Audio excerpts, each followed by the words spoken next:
isang very glaring na kasinungalingan ay yung kahapon po sa statement, sa sworn statement po nila ay na 2 to 3% lang daw ang kinikita nila sa bawat kontrata.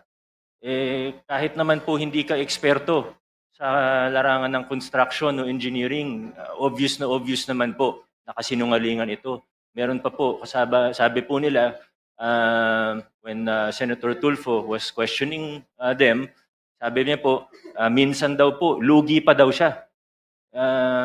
Ang bait naman po ng mga ito. Kung tumatanggap sila ng kontrata sa gobyerno, nagbibid sila para malugi. No sane business person would do that. Of course, I think everyone in this room would agree.